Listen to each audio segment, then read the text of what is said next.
ഭരണഘടനയുടെ 75ാമത് വാർഷികം വിപുലമായി ആഘോഷിച്ച് രാജ്യം.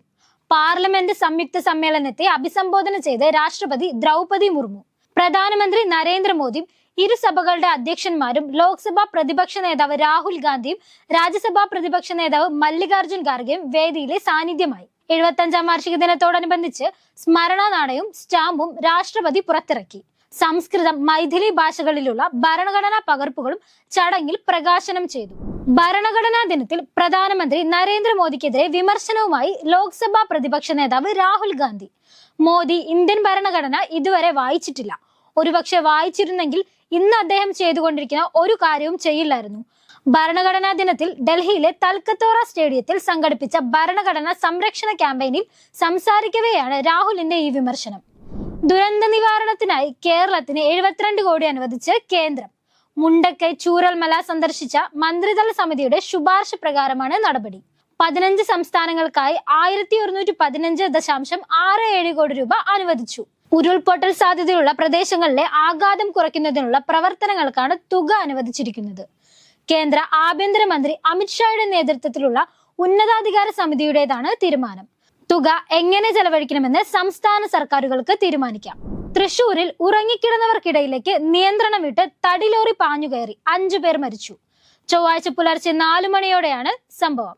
തൃശൂർ നാട്ടികയിലെ നിർമ്മാണ പ്രവർത്തനങ്ങൾ പുരോഗമിക്കുന്ന ദേശീയപാത ബൈപ്പാസിനരികിൽ ഉറങ്ങിക്കിടന്നിരുന്ന നാടോടികൾക്കിടയിലേക്ക് ലോറി പാഞ്ഞുകയറി. സംഭവത്തിൽ 2 കുട്ടികൾ ഉൾപ്പെടെ 5 പേർ മരിച്ചു. 7 പേർക്ക് പരിക്കേറ്റിട്ടുണ്ട്. ഇവരെ തൃശൂർ മെഡിക്കൽ കോളേജിലേക്ക് മാറ്റിയിരുന്നു. കണ്ണൂരിൽ നിന്നും കൊച്ചിയിലേക്ക് തടി കയറ്റി വന്ന ലോറിയാണ് അപകടത്തിൽപ്പെട്ടത്. ലോറിയിലെ ഡ്രൈവറും ക്ലീനറും മദ്യലഹരിയിലായിരുന്നു. കൂടാതെ ഡ്രൈവിംഗ് ലൈസൻസ് ഇല്ലാത്ത ക്ലീനറായിരുന്നു ലോറി ഓടിച്ചിരുന്നത്. കണ്ണൂരിലെ മുൻ ADM ആയ നവീൻ ബാബുവിന്റെ മരണത്തിൽ CBI അന്വേഷണം ആവശ്യപ്പെട്ട് കുടുംബം ഹൈക്കോടതിയിൽ. നവീൻ ബാബുവിന്റെ ഭാര്യ മഞ്ജുഷയാണ് കോടതിയിൽ ഹർജി സമർപ്പിച്ചത്. നവീൻ ബാബുവിന്റേത് കൊലപാതകമാണോ എന്ന് സംശയമുണ്ട്. ആത്മഹത്യയാണെന്ന് പോലീസ് നിഗമനം മുഖവിലക്കെടുക്കാൻ കഴിയില്ല. CPIM നേതാവ് പ്രതിയായ കേസിൽ കാര്യമായ അന്വേഷണം നടക്കുമെന്ന് പ്രതീക്ഷയില്ലെന്നും ആരോപിച്ച കുടുംബം നിലവിലെ പോലീസ് അന്വേഷണത്തിൽ തൃപ്തിയില്ലെന്നും നീതി ലഭിക്കാൻ കേന്ദ്ര ഏജൻസിയുടെ അന്വേഷണം വേണമെന്നും ആവശ്യപ്പെട്ടു. ആത്മകഥാ വിവാദം, പ്രസാധകർ മര്യാദ കാണിച്ചില്ലെന്ന് EP ജയരാജൻ. DC ബുക്സിനെതിരെ വീണ്ടും രൂക്ഷ വിമർശനം.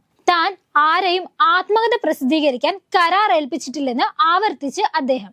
സാധാരണ പ്രസാധകർ പാലിക്കേണ്ട നടപടിക്രമങ്ങൾ DC ബുക്സ് പാലിച്ചില്ലെന്നും വിമർശനം.